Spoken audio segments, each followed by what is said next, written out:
జగన్నాథం, ఇది రాతికోట. యమపాశం అని పిలువబడే ఆంధ్ర సెంట్రల్ జైలు.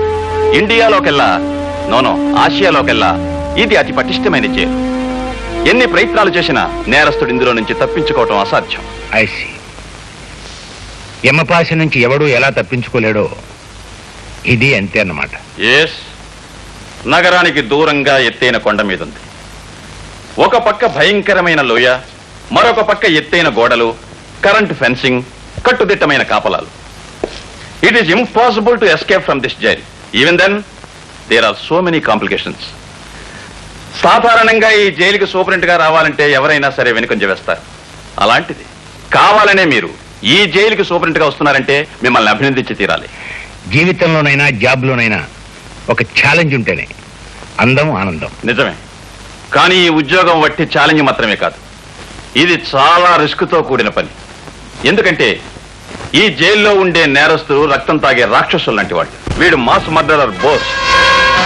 వీడు 20 మంది ఆడవాళ్ళని రేప్ చేసి చంపిన ఇండియాస్ బోస్టన్ స్ట్రాంగులర్ కాసిం ఖాన్. వీడు కలకత్తా కిల్లర్ గా పిలువబడి ఎంతో మంది పిల్లల్ని చంపిన రాక్షసుడు కాళీచరణ్.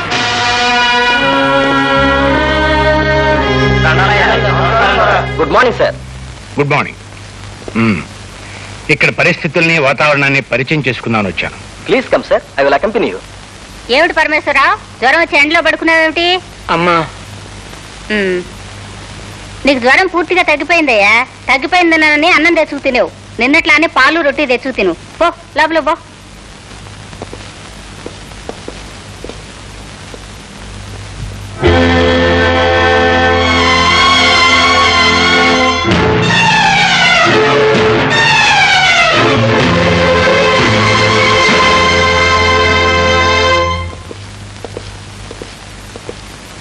వాట్ మిస్ రాజా, ఎవరావిడే? ఈ రాక్షసు లాంటి మనుషుల మధ్య ఆవిడకేం పని? ఆవిడికి జైలుతో 20 ఏళ్ల అనుబంధం ఉంది సార్. బాధల్లో ఉన్న మనుషులంటే చాలా జాలి. కన్న తల్లిలా ఖైదీల కష్ట సుఖాలు కనుక్కుంటూ ఉంటుంది.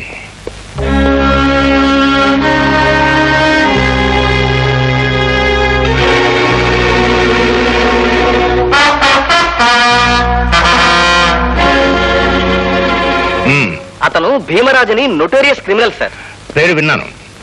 ఇతనే కదూ పెద్ద పెద్ద పాలిటీషియన్స్ తో సంబంధం ఉన్న దాదా? Yes sir. రాజకీయపరమైన హత్యలకు, గూడు పుటానీలకు వీడికి వేలు లక్షలు సొమ్మిచ్చి ఎంతో మంది ఉపయోగించుకుంటారు సార్. జాలి, దయ, దాక్షిణ్యం ఏమాత్రం లేని కర్కోటకుడు సార్ వీడు.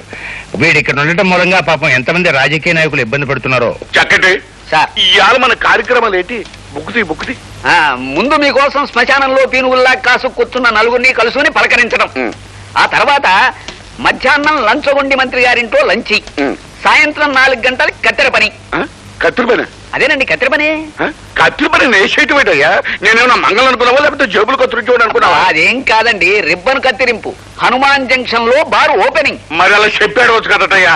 అసహ్యంగా కత్తిరి పని అంత పెట్టి తర్వాత సాయంత్రం 6 గంటలకి తాపీ పని. అదేనండి అనాథ శరణాలయం పునాది రాయి మీద ఇంత సిమెంట్ కొట్టడం. ఇదిగో నలుగురు ఉండగా కత్తిరి పని తాపీ పని కదయ్యా, బాగోదు. అలాగే పద పద. అలాగే.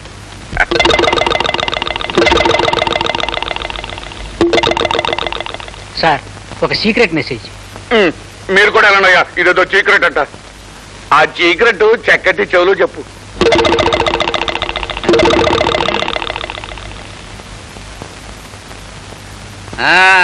అయ్యా, మనం జైల్లో మనం జైలు ఏంటి? పొరపాటు జైలు సూపరింటెండెంట్ గా వేయించిన జగన్నాథం గారి దగ్గర నుంచి మెసేజ్. ఏటాడు సూపరింటెండెంట్? ఆ దేవరాజు గారిని జైలు నుంచి బయటకు పంపి ఏర్పాటు చేశాట.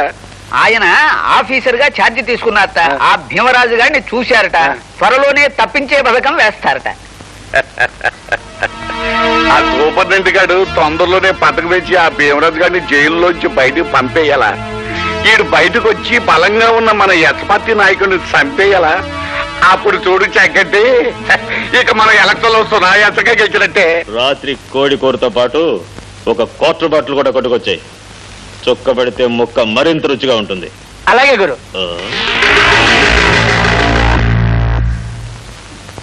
నీకు నీవారు లేరు, నాకు నా వారు లేరు.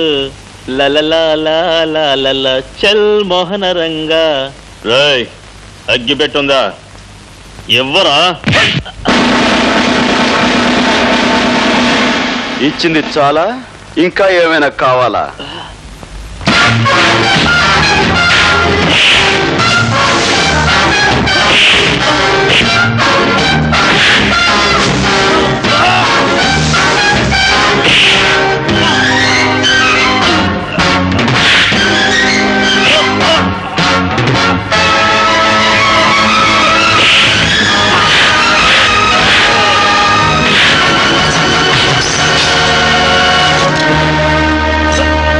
బయట ప్రపంచంలో నువ్వు పెద్ద పులివి కావచ్చు, సింహానివి కావచ్చు, కానీ ఇక్కడ మాత్రం నువ్వు ఒక కుక్కవి. పొరపాటుగాను పొగరుగాను ప్రవర్తించావంటే నీ రక్తం కళ్ళ చూస్తాను. జాగ్రత్త. జాగ్రత్తగా ఉండవలసింది వాళ్ళు కాదు మిస్టర్ గోపి, బాధ్యత గల ఆఫీసర్లమైన మనం. అధికారం అవకాశం చేతిలో ఉన్నాయి కదా అని ఒళ్ళుపై తెలియని కోపంతో ఖైదీలను కొట్టి గాయపరచడం చాలా పొరపాటు. అతను పొగరుగాను పొరపాటుగాను ప్రవర్తిస్తే నోరు మూసుకుని కూర్చోమంటారా? రూల్స్ ప్రకారం పై అధికారులకు రిపోర్ట్ ఇవ్వాలి. సార్, మీ తల్లిని గాని మీ చెల్లిని గాని ఎవరైనా మీ కళ్ళ ముందే అవమానపరిస్తే ఆగి రూల్స్ ప్రకారం కంప్లైంట్ ఇస్తారా, లేక అక్కడికక్కడే అతనికి బుద్ధి చెప్తారా? ఏమిటి నువ్వు అనేది? అవును సార్, తల్లిని చెల్లిని ఎవరో పరాయవాడు మాట అంటే నోరు మూసుకుని ఊరుకునేవాడు పౌరుషం ఉన్న మగాడు కాదు. అంటే ఆ శారదమ్మ మా అమ్మ. నేను నీకు అమ్మని గనక నువ్వు నన్ను గౌరవంగా అభిమానంగా చూస్తున్నావని అందరూ అలాగే చూడాలని ఎక్కడుందిరా? అదే మాటమ్మా, నువ్వు నన్ను ఎలా చూసుకుంటున్నావో ఆ జైల్లో ఉన్న ప్రతి దొంగ విధవని అలాగే చూసుకుంటున్నావు కదా. అయినా వాళ్ళకి మంచి మర్యాద. ఇదిగో నువ్వు అసలు ఏం పని చేయకు, అరబెట్టు. అవును, ఏం చెప్తున్నాను? ఎప్పుడో నా చిన్నప్పుడు ఏదో పని చేసావంటే అర్థం ఉంది. ఇప్పుడు నేను ఇంత పెద్ద ఆఫీసర్ అయ్యాను కదా, ఇప్పుడు కూడా ఆ జైల్లో ఉన్న దొంగ విధవల గురించి. నీకు అలవాటు లేని పని ఎందుకురా? అలవాటు లేని పనులట. ఎన్ని గొప్ప గొప్ప పనులు చేస్తున్నాను. ఏమిట్రా నువ్వు చేస్తున్న గొప్ప గొప్ప పనులు? అక్కడ నేను ఒక మాటన వాడి బూజు దులిపిస్తానా? ఇదిగో ఇక్కడ ఇంటి బూజు దులుపుతాను. ఇంత చేసినా ఒక్క ముద్దు, నుదురు మీద ఒక్క ముద్దు ఇచ్చి, ఒరే గోపి ఇవాళ గ్రేట్ రా అంటే ఈ అల్పజీవి ఎంత సంతోషిస్తుంది. అబ్బే అదేమీ లేదు. పోమా, అసలు ఇండియాలో ఉన్న తల్లులందరూ ఇంతే. చేసిన పని గుర్తింపు ఉండదు కదా. ఒరే నాన్న, నిజంగా నువ్వేదైనా గొప్ప పని చేసి నేను తలెత్తి చూడాల్సినంత ఎత్తికి ఎదిగిపోయిన రోజున నువ్వు అడగక్కర్లేదురా. ముద్దైనా దీవెనైనా నేనే ఇస్తాను. సరే, చూస్తూ ఉండు. నువ్వు మెచ్చి ముద్దిచ్చేంత ఘనకార్యం తొందరలోనే చేసి చూపిస్తాను. మా బాబాయ్ గారి ఇంట్లో నేను చూసిన దత్తి హరి పిక్చర్ కాస్త బ్రహ్మాండంగా ఉంది. అందులో క్లీన్ టేస్టెడ్ ఒక పోలీస్ ఆఫీసర్ ఎంతో డేరింగ్ గాను ఎంతో ఇంటెలిజెంట్ గాను ఒక గ్యాంగ్ స్మాష్ చేశాడే. పిక్చర్స్ లోనే కాదే, మామూలుగానే పోలీస్ ఆఫీసర్ చాలా తెలివిగాను చాలా డేరింగ్ గాను ఉంటారే. రబ్బిష్. తీరిగ్గా కూర్చొని పోలీస్ డిపార్ట్మెంట్ ని పొగడ్డమే కార్యక్రమంగా పెట్టుకున్నారా? మీకెవ్వరికీ మతి లేదే. అదేమిటి? లేకపోతే వాళ్ళని పొగడ్డమేమిటి? సినిమాల్లోనూ నావల్స్ లోనూ వాళ్ళు ఒకేసారి డజన్ మందిని పట్పట్లాడించేస్తారు కదా అని నిజ జీవితంలో కూడా పోలీస్ ఆఫీసర్లు పెద్ద హీరోలు అనుకుంటున్నావా? నా ఉద్దేశంలో వాళ్ళంత ఫూల్స్ మరొకళ్ళు ఉండరే. అదేమిటి? జైలు సూపరింటెండెంట్ జగన్నాథం గారు అమ్మాయివి నువ్వే ఆ డిపార్ట్మెంట్ గురించి అంత తేలిగ్గా మాట్లాడతావే? మాట్లాడడం కాదు, కావాలంటే బెట్. నేను ఒకే పోలీస్ ఆఫీసర్ ని వరుసగా 3 సార్లు ఫూలం చేస్తాను. ఓకే? అయితే ఏ పోలీస్ ఆఫీసర్ ని ఫూల్ చేయమంటారు? మీ నాన్నగారు జైలు సూపరింటెండెంట్ కదే, ఆయన దగ్గర పనిచేసే ఆఫీసర్స్ లో ఎవరైనా సరే. Okay, operation fool the officer ఇప్పుడే ఆరంభం అవుతుంది. Come on. Hello hello, police officer Gopi గారా అండి? సార్, నేను కస్తూరిబా విమెన్స్ హాస్టల్ నుంచి ఫోన్ చేస్తున్నాను సార్. ఒక రౌడీ విధవా మా హాస్టల్లో జ్వరబడి గర్ల్స్ అందరినీ అల్లరి చేస్తున్నారు సార్. అతను ఈ మధ్య జైలు నుంచి రిలీజ్ అయ్యారట. చాలా కాలంగా ఆడగా లేకపోవడంతో మా అందరినీ చూసి శివాలెత్తిపోతున్నాడు సార్. చూడమ్మా, నువ్వు ఫోన్ చేస్తుంది నాకు కాదు, 1 టౌన్ పోలీస్ స్టేషన్ కి. చేయాల్సింది పోలీస్ స్టేషన్ కని తెలుసు సార్, కానీ ఎంత ప్రయత్నించినా ఎవ్వరూ ఫోన్ తీయడం లేదు సార్. అయ్యో సార్, కత్తి పట్టుకొని కనిపించిన ప్రతిదాన్ని రేప్ చేసే కార్యక్రమానికి సిద్ధపడుతున్నాడు సార్. అయ్యో, మా వాళ్ళంతా భయంతో అరుస్తున్నారు సార్. సార్, మీరు రావాలి, లేకపోతే రేప్ మీద రేప్ జరిగిపోతుంది సార్. రేపొద్దున్నకి మా శీలాలన్నీ మా దుర్మార్గుని కబంధ హస్తాల్లో బలైపోతాయి సార్. ఆగనమ్మా, డోంట్ వరీ. చూడండి, నేను వచ్చేంత వరకు మీరు మీ శిలాలు జాగ్రత్తగా కాపాడుకోండి. ఓకే, క్షణంలాగా ఉంటాను.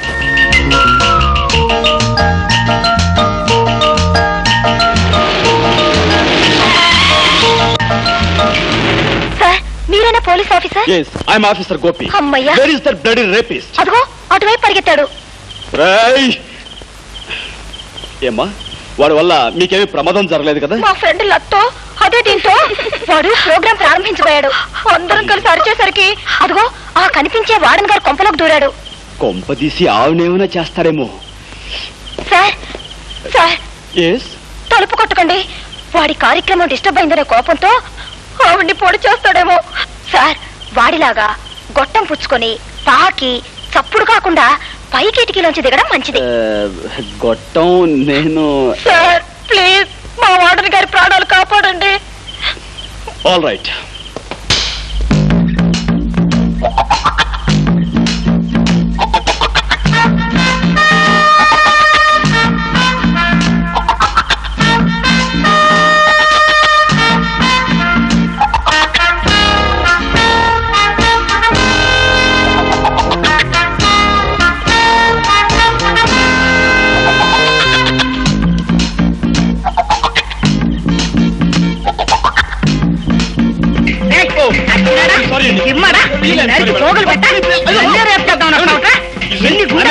Police officer.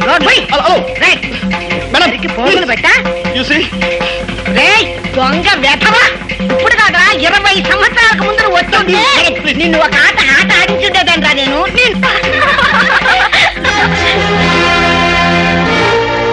ఏం సార్ వాడు మిమ్మల్ని కూడా రేప్ చేశాడా? Shut up. నా డ్యూటీ కాకపోయినా ఏదో ఆడపిల్లలు ప్రమాదంలో ఉన్నారని ఫోన్ చేస్తే వెంటనే వచ్చాను. చూసి, ఒక పోలీస్ ఆఫీసర్తో ఈ విధంగా వేళకోళం ఆడటం మంచిది కాదు. It's very bad on your part.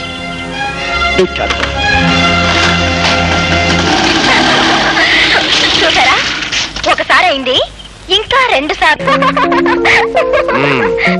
హాస్టల్లో ఉండి నువ్వు చేస్తున్న అల్లరి ఇవన్నమాట. అల్లరేమి డాడీ, అతన్ని 3 సార్లు ఫోన్లు చేస్తానని పందెం కాశాను. చేసి తీరతాను. అసలు నా ఉద్దేశంలో ఈ కాలం అబ్బాయిల్ని జూలోను వాళ్ళ మెడలను మ్యూజియంలోనూ పెట్టాలి. చచ్చా, ఏం మాటలమ్మావి? ఇక్కడ నేను ఇంట్లో చూసిన వాళ్ళు ఎవరూ లేరు. ఇల్లు చూస్తే ఊరికి దూరంగా ఉంది, ఏలుకి పక్కగా ఉంది అని నిన్ను హాస్టల్లో ఉండి బుద్ధిగా చదువుకుంటే నువ్వు అబ్బాయిల మీద రీసెర్చ్ చేయడము, అల్లరి పెట్టడమునా? అది సరే, వాడికి ఒళ్ళు మండి నేను ఒక ఆట ఆడించాడు, ఏమవుతుంది? అతను ఆడించడం కాదు, రేపు క్రికెట్ మ్యాచ్ లో అతన్ని అతని టీంని మేము ఆడిస్తాం, ఓడిస్తాం.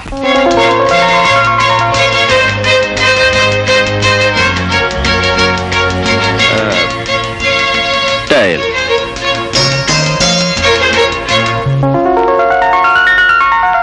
Wow, head batting. ఓకే, నీ ప్లేస్మెంట్స్ జాగ్రత్త. మేము బౌండరీస్ సిక్సర్స్ కొట్టబోతున్నాం. మా ఫీల్డ్ ప్లేస్మెంట్స్ నీకు తెలుసా?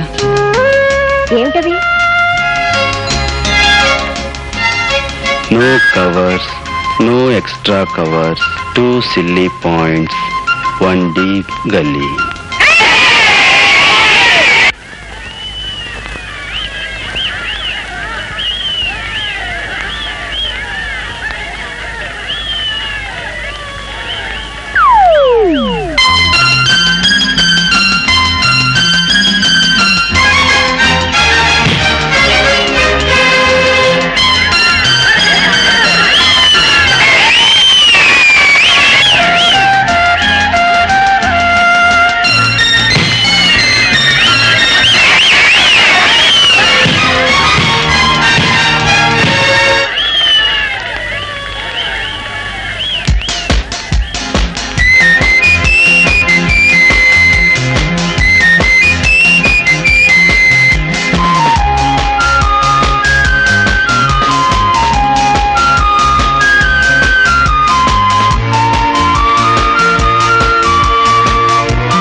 Hello, second time. అవుట్.